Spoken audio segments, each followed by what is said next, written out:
Good morning friends. ഇന്ന് നമ്മൾ discuss ചെയ്യുന്നത് ജി എസ് ടിയിലുള്ള ചില പ്രധാനപ്പെട്ട ടൈം ലിമിറ്റുകളെ സംബന്ധിച്ചാണ്. പ്രത്യേകിച്ചും 5 തരത്തിലുള്ള ടൈം ലിമിറ്റാണ് ഇവിടെ ഞാൻ മെൻഷൻ ചെയ്തിട്ടുള്ളത്. നിങ്ങൾക്കിവിടെ കാണാം ആനുവൽ റിട്ടേണിൻ്റെ due date. Annual return file ചെയ്യാനുള്ള ഡ്യൂ ഡേറ്റ് എന്നാണ് ഇയർ വൈസ് ഞാൻ എഴുതിയിട്ടുണ്ട്. ഓരോ ഫൈനാൻഷ്യൽ ഇയറിനും എന്നാണ് ആനുവൽ റിട്ടേൺ ഫയൽ ചെയ്യേണ്ടിയിരുന്ന ഡ്യൂ ഡേറ്റ് എന്നുള്ളത്. അതുപോലെ തന്നെ സെക്ഷൻ 73 ആൻഡ് 74 പ്രകാരം നോട്ടീസ് ഇഷ്യൂ ചെയ്യാനുള്ള ടൈം ലിമിറ്റ് ഏതാണ്, അതുപോലെ തന്നെ അതിനെതിരെ ഓർഡർ പാസ്സാക്കാനുള്ള ടൈം ലിമിറ്റ് ഏതാണ് എന്നാണ് എഴുതിയിരിക്കുന്നത്. അത് ഇയർ വൈസ് എഴുതിയിട്ടുണ്ട്. അപ്പോൾ നിങ്ങൾക്ക് കാണാൻ സാധിക്കും 17-18 ഡ്യൂ ഡേറ്റ്, ആനുവൽ റിട്ടേൺ ഫയലിൻ്റെ due date 7th of February 2020 ഇവിടെ ഒരു സ്റ്റാർ ഇട്ടിട്ടുണ്ട്. ഇത് കേരളത്തിലത്തെ ഡേറ്റ് ആണ് 7/2/2022. മറ്റു പല സംസ്ഥാനങ്ങൾക്കും 5th of February ആയിരുന്നു. എന്തായാലും നമുക്ക് അതിനെ പറ്റി നോക്കേണ്ട ആവശ്യമില്ല. കേരളത്തിൽ 7th of February 2020. അതുപോലെ തന്നെ അതിൻ്റെ time limit for issue of show cause notice. Show cause notice issue ഉള്ള ടൈം ലിമിറ്റ് ബ്ലാക്ക് ബാക്ക്ഗ്രൗണ്ടിലാണ് ഞാൻ എഴുതിയിരിക്കുന്നത്. അതിൻ്റെ അർത്ഥം അതിൻ്റെ ഡേറ്റ് ഓൾറെഡി കഴിഞ്ഞുപോയി, എക്സ്പയർ ആയി കഴിഞ്ഞു.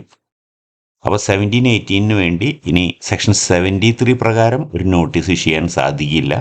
അത് ടൈം ബാറായി കഴിഞ്ഞു. അപ്പോൾ ബ്ലാക്ക് ബാക്ക്ഗ്രൗണ്ടിൽ എഴുതിയിരിക്കുന്ന ടൈം ബാറായതാണ്. അതുപോലെ തന്നെ 17-18 ഓർഡർ പാസ്സാക്കാനുള്ള ടൈം ലിമിറ്റ് കഴിഞ്ഞുപോയി. 31st December ആയിരുന്നു 2023. എന്നാൽ 74 പ്രകാരം നോട്ടീസ് ഇഷ്യൂ ചെയ്യാനുള്ള time limit 7th of August 2024 വരെയുണ്ട്. നോട്ടീസ് ഇഷ്യൂ ചെയ്യാനുള്ള ടൈം ലിമിറ്റ്. അതുപോലെ ഓർഡർ പാസ്സാക്കാനായിട്ട് 7th February 2025 വരെ സമയമുണ്ട്. അപ്പോൾ റെഡ് ബാക്ക്ഗ്രൗണ്ടിൽ എഴുതിയിരിക്കുന്നത് അതിപ്പോൾ നമ്മളിരിക്കുന്നത് April 2024 അപ്പോൾ വളരെ അടുത്ത് ഡ്യൂ ടൈം ബാർ ആകാൻ പോകുന്ന ഡേറ്റുകളാണ് ഞാൻ റെഡ് ബാക്ക്ഗ്രൗണ്ടിൽ എഴുതിയിരിക്കുന്നത്. 17-18 ടൈം ബാർ ആവേണ്ട സമയമാവാറായി. 7th of August 2024 സെക്ഷൻ 74 പ്രകാരം നോട്ടീസ് ഇഷ്യൂ ചെയ്യാനുള്ള ടൈം ലിമിറ്റ് ആവും. പിന്നെ ഓർഡർ ഇഷ്യൂ ചെയ്യാനുള്ള സമയമുണ്ട്. 18-19 നോക്കുകയാണെങ്കിൽ നോട്ടീസ് ഇഷ്യൂ ചെയ്യാനുള്ള ടൈം ബാർ ആയി കഴിഞ്ഞു. ഇനി നോട്ടീസ് സെക്ഷൻ 73 പ്രകാരം ഇഷ്യൂ ചെയ്യാൻ സാധിക്കില്ല. ഓൾറെഡി ഇഷ്യൂ ചെയ്തിട്ടുള്ള നോട്ടീസുകൾക്ക് ഓർഡർ അടിക്കാനുള്ള സമയം ഈ മാസം 30-ാം തീയതി വരെയാണ്. അത് റെഡ് ബാക്ക്ഗ്രൗണ്ടിൽ എഴുതിയിരിക്കുന്നു, കാരണം അത് ടൈം ബാർ ആവാറായിട്ടുണ്ട്. ഓക്കെ, ഇനി 74 പ്രകാരം ഇഷ്ടംപോലെ സമയം ഇനി ബാക്കിയുണ്ട് നോട്ടീസ് ഇഷ്യൂ ചെയ്യാനും ഓർഡർ അടിക്കാനും ഒക്കെ. 19-20 നമുക്കറിയാം നോട്ടീസ് ഇഷ്യൂ ചെയ്യാനുള്ള ടൈം ബാർ ആവാറായി. May 24 കൂടെ അതിൻ്റെ ടൈം ബാർ ആവും. നോട്ടീസ് ഓർഡർ അടിക്കാൻ സമയമുണ്ട്. 74 പ്രകാരം ഇഷ്ടംപോലെ സമയം ഇനി ബാക്കിയുണ്ട്. 2 കൊല്ലത്തോളൊക്കെ സമയം ഇവിടെ എടുക്കുകയാണ് ഇനി. അപ്പോൾ ഇതാണ് ശ്രദ്ധിക്കാനുള്ളത്. റെഡ് ബാക്ക്ഗ്രൗണ്ടിൽ എഴുതിയിരിക്കുന്ന ടൈം ബാർ ആവാറായതാണ്. അപ്പോൾ അതുകൊണ്ട് ഡിപ്പാർട്ട്മെൻറ്റിലുള്ള ആൾക്കാർക്ക് ഈ റെഡ് ബാക്ക്ഗ്രൗണ്ടിൽ എഴുതിയിരിക്കുന്ന ഡേറ്റുകൾ വളരെ ഇമ്പോർട്ടൻ്റ് ആണ്. ആ ടൈം ബാർ കഴിഞ്ഞ് പിന്നെ ഓർഡറുകൾ ഇഷ്യൂ ചെയ്യാനോ നോട്ടീസ് ഇഷ്യൂ ചെയ്യാനോ സാധിക്കില്ല.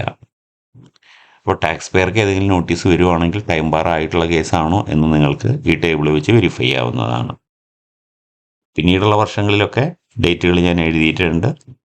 ഇത് ഞാൻ പ്രിപ്പയർ ചെയ്തിരിക്കുന്നത് 24th April 2024 ഡേറ്റിലുള്ള ടൈം ബാർ ഡേറ്റുകളാണ്.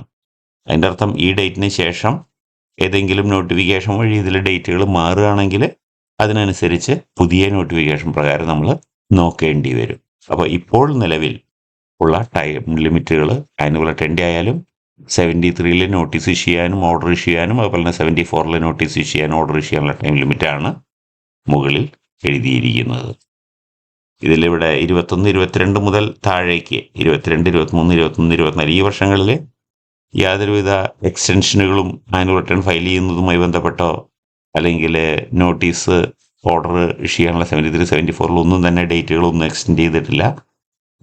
നിയമപ്രകാരമുള്ള ഡേറ്റുകളാണ്. പക്ഷെ മറ്റുള്ള കേസുകളിലൊക്കെ പല സമയത്തും ഡേറ്റുകൾ എക്സ്റ്റെൻഡ് ചെയ്തിരുന്നു. അപ്പോൾ ഈ ടേബിൾ വെച്ച് നിങ്ങൾ നോക്കുക. ഇത് നിങ്ങൾക്ക് നിങ്ങളുടെ സുഹൃത്തുക്കൾക്ക് ഈ വീഡിയോ അയച്ചു കൊടുക്കുക. അവർക്കും ഇത് ഗുണകരമാവട്ടെ. അതുപോലെ തന്നെ നിങ്ങൾക്ക് ഈ വീഡിയോ ഇഷ്ടമായിട്ടുണ്ടെങ്കിൽ നിങ്ങൾക്ക്